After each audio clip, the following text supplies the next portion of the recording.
Welcome to the 42nd episode of the Mayor's Mixtape. We have two guests today, Rob Miller, president of Safeside Recovery, and Matt Marchand.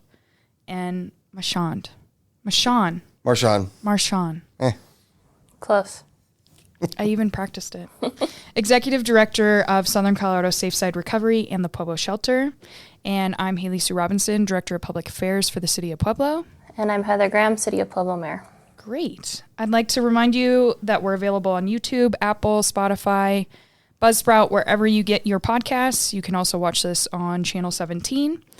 And there are lots of opportunities to like, subscribe, and share this podcast. And also want to remind you, if you have a question or topic suggestion, you can email us mayor@pueblo.us. Okay, so let's get into the Pueblo Shelter and Safeside Recovery. Welcome to the podcast, Rob and Matt. Thank you. Yeah, thanks. Yeah, we're excited to have you guys. Mayor, before we get started with Rob and Matt, can you walk the listener through what it's been like to get us to this point with the Pueblo Shelter and what the last 18 months have looked like now that the city has ownership of the Pueblo Shelter? Well, I would say it's much more successful now than it has ever been. A year and a half ago, 18 months ago, the shelter was about to close. The city came in and acquired the property. We worked with Safeside. They had been a tenant in the building, 410 building, for like a year, maybe at that point. Yeah, about a year. And so they came in and helped us with the day-to-day operations, so we were able to keep the shelter open. We then put out an RFP last May. Safeside was successful in receiving the RFP from the city, and we've lived happily ever after. Just kidding, no. We've had a very good, positive relationship. Lots of good things going on. Wraparound services being provided.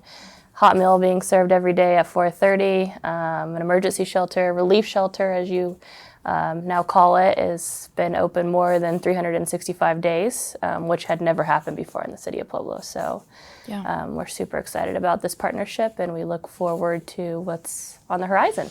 Absolutely. Thanks, Mayor. Rob, you got involved with the Pueblo Shelter, was it in 2024?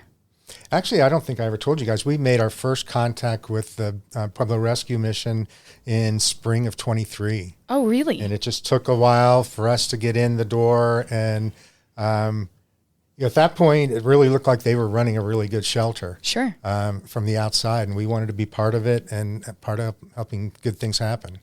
And then finally, in spring of 2024 is when we started leasing space there.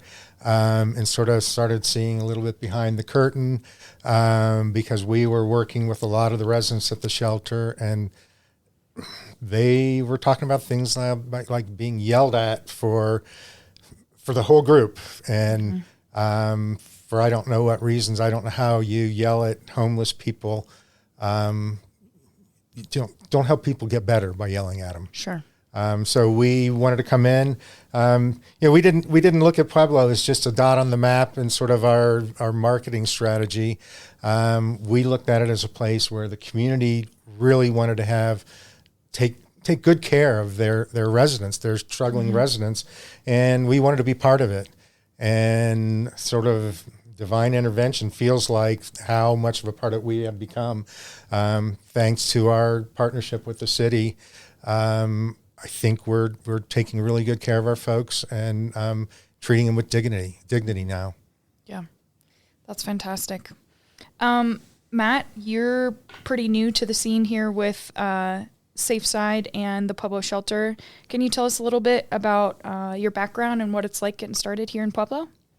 Yeah, I mean, so I guess first my background, I worked in the substance use treatment world and for a while, and then I moved on to high acuity mental health. Worked with a couple of organizations in that, and so going from kind of several years ago, kind of the private commercial insurance into then like working with Medicaid. This was just kind of a progression, working with unhomed individuals. kind of suffering from both things. So, yeah.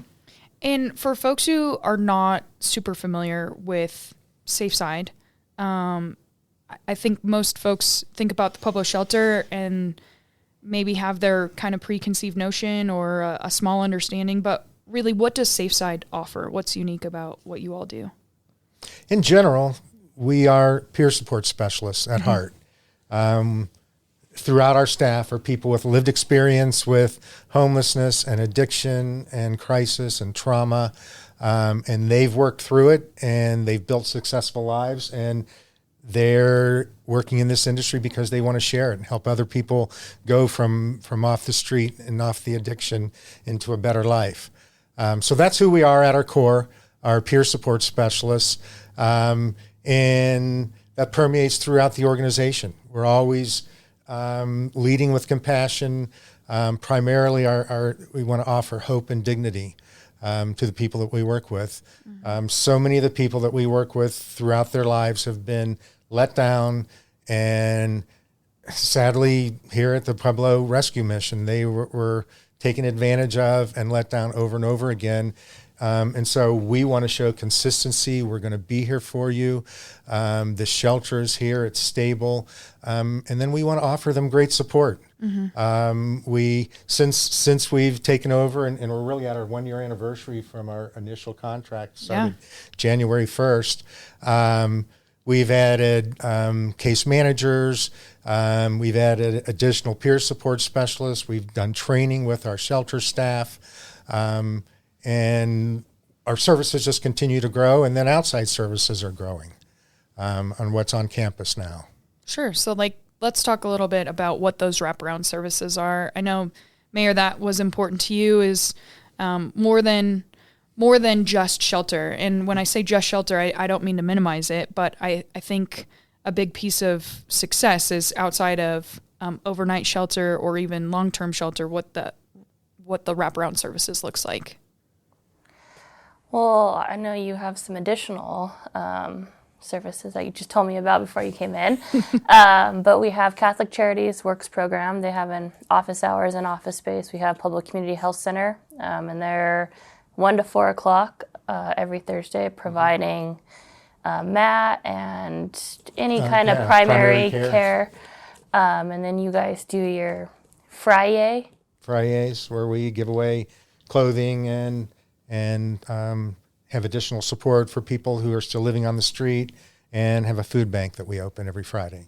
And then you have Project Apollo now coming, and New Leaf Therapy is in there. You also Richard have Sansui attorneys come in once a month to help people with their Social Security issues. We have a mobile dentist that comes in. Mobile vaccine will be here this month or next month. So a little bit of everything so that folks can get the services that they need. The mayor has been super supportive of that. I mean, multiple of the people who are in our building serving people was sort of her will to try to make that happen. She reached out to people. It was just like a call, like, hey, you want to come in? Let me show you all my office space I have. Well, I think you made it happen. Yeah. Whether it was a phone call or whether it was hard or easy, you did it. And I think that's one thing that's unique in this partnership is the accessibility. Mayor, you took some of the new council members down to the shelter, and I know we recently had a walkthrough tour. I think that's one thing that's surprising to most folks when they go to the shelter is what all is offered there, and having them experience what that looks like. Can you talk a little bit about the emergency shelter, or as you refer to it as the relief shelter, and what those services look like? Sure. Matt, you want to take that? Yeah, so the relief shelter is pretty unique. There's really no prerequisite for staying, just showing up. It opens up between 7 and 9 p.m., depending on kind of the weather. And then we extend those hours the closer that we get to freezing or 32 degrees. Right now there's a male side and a female side. We have capacity to, I think it's 48 males, and I think we're right around 22 women. 22 women. Yeah. As of right now, and on the cold evenings we fill it up.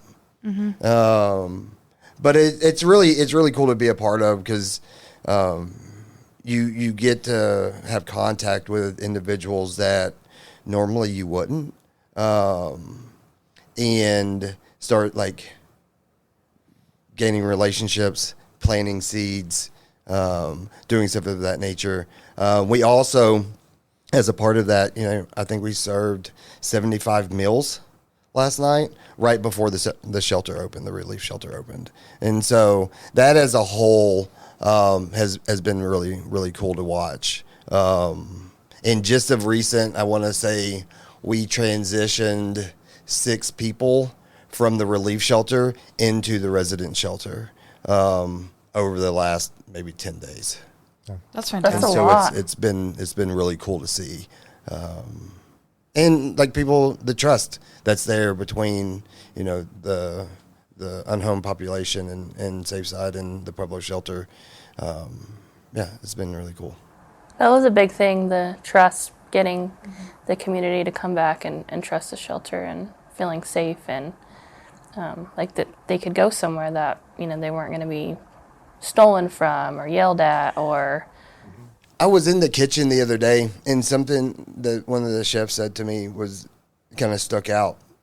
And we were making, they were making hot dogs and barbecue stuff, and everything that he placed on the plate to give out to the community was barbecue oriented stuff. And it was so important that we showed up for that community, for the unhomed community, and served like cohesive stuff rather than just place meal stuff.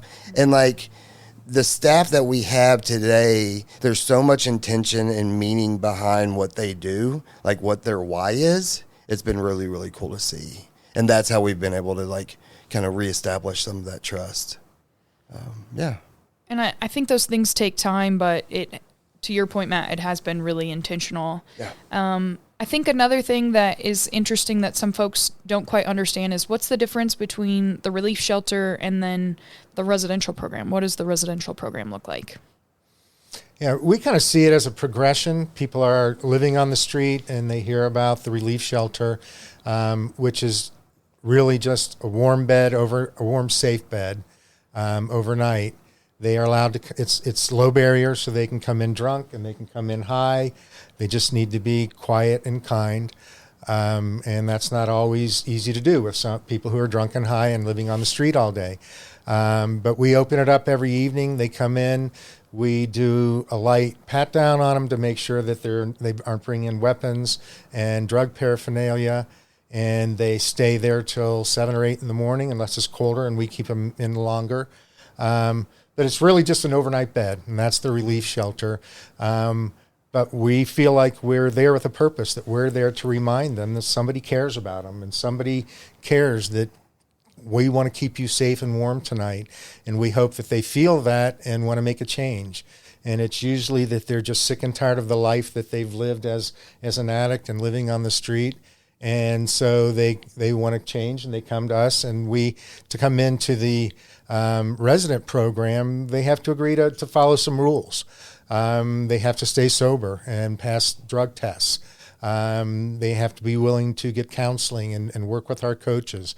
They have to do a chore, just like we all have to do at home. We have to, clean our house and do our laundry. And they have to be good citizens. And for me, that's the funnest part, is watching these people in the resident program build a community with each other, look out for each other, take care of each other, and make progress. And they make progress there, and then they start getting ready for work, and we start getting them work ready. And then they go out and get a job, and then we start looking for housing for them. We have recently had someone go full circle that was a outreach person for us in August of 24. Very sad story, who is now a recovery coach for us. year and a half later. That's amazing. And those are the stories that we just love. That's why we do the work. We have plenty of times where we don't get the successes, but it's those successes that keep us going and help us build on that purpose that Matt was talking about. That's amazing.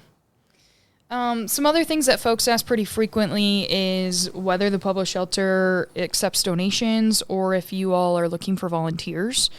So can you talk a little bit about that? We definitely take donations. I didn't expect you to say no. And I'm hoping that you'll be able to put a link or something Sure. like that underneath this to let people know where they can donate dollars. That Sure. really, really helps. We are paid by the city to operate the shelter. And just for shelter operations, the city pays us about $10,000 less than it takes to operate the shelter.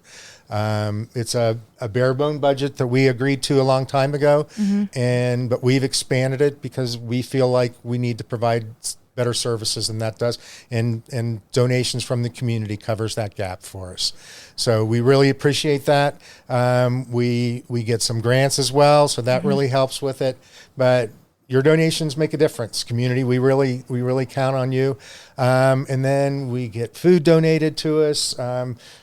Sometimes it'll be something really interesting, like somebody's having a wedding on a Saturday and they've got 2 extra trays of enchiladas, and they bring them over and we can serve them that night.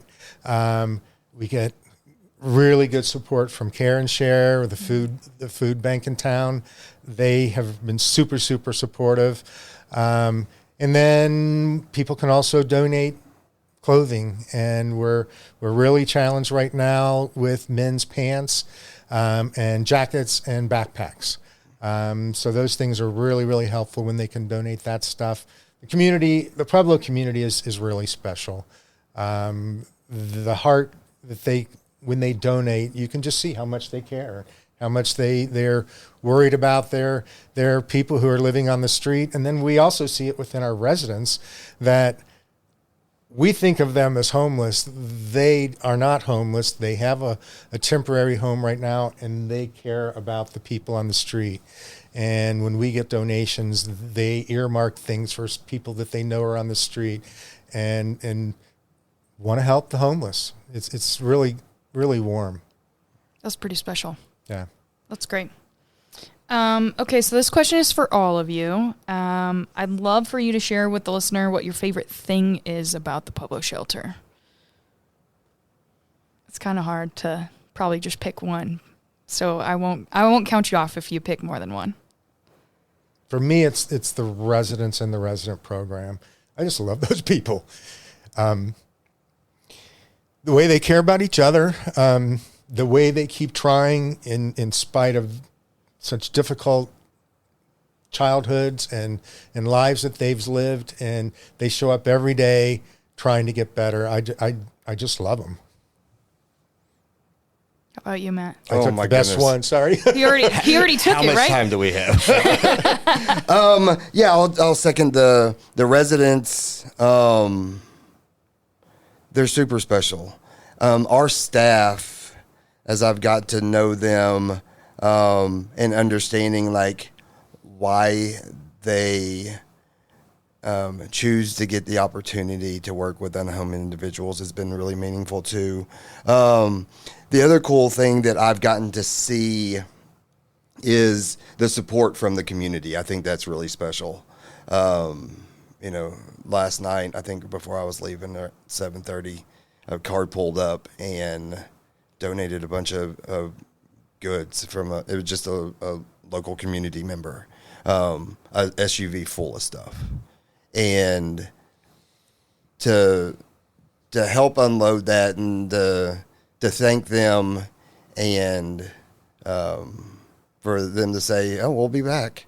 Like, that's something really, really cool. I think you hit on the support that the Pueblo community at large plays in supporting this population has been really beautiful to see. And so I think, the shelter as a whole, I think, is really special. I think that's my favorite part, is how it all works together. make a difference and to offer hope and belief in people that for a long time had it taken away. So, How about you, Mayor? I think I would say just the kindness of the people who are there. Anytime I walk through there or go to see the people at Outreach, sometimes it's interesting because they'll recognize me, right? Or they'll recognize me outside of the shelter. On Thanksgiving Day, I was actually outside of my house unloading my car, and one of your guests, came and walked up and said, hey, Mayor Graham, and said, hey, how's it going? And he said, I'm over at the shelter, and he said, I'm going to go get my meal, and it was about 4:30, and I was like, that's really cool. That's cool that sometimes people think that unhoused people are scary, right? I don't feel that when I go to the shelter. Everybody is always welcoming and kind to each other, and kind if you're kind to them, right? So absolutely. I think that's the most important thing, and so we're happy to have that kind of camaraderie in Pueblo and at our shelter. So thank you guys for. Thank you, Mayor. Thanks for the support. Yeah. Great. Well, have I missed anything that you think our listeners need to know about the Pueblo shelter, or something else you want folks to understand about who you are or what you offer here in Pueblo? I think we covered it? Yeah. Okay, good. Good. Well, we'll make sure that folks know to follow you on Facebook, have the opportunity to learn about donations and how to keep in contact with the Pueblo Shelter and Safe Side Recovery. I just want to say thank you to Matt and to Rob for joining us today. It was great to have you on. And we are really happy. It's almost a year that we've had this partnership, and it's just been fantastic to see how it's evolved for all of us. Thank you. Okay, a couple of upcoming events. We hope that everyone is safe on New Year's Eve and celebrates responsibly.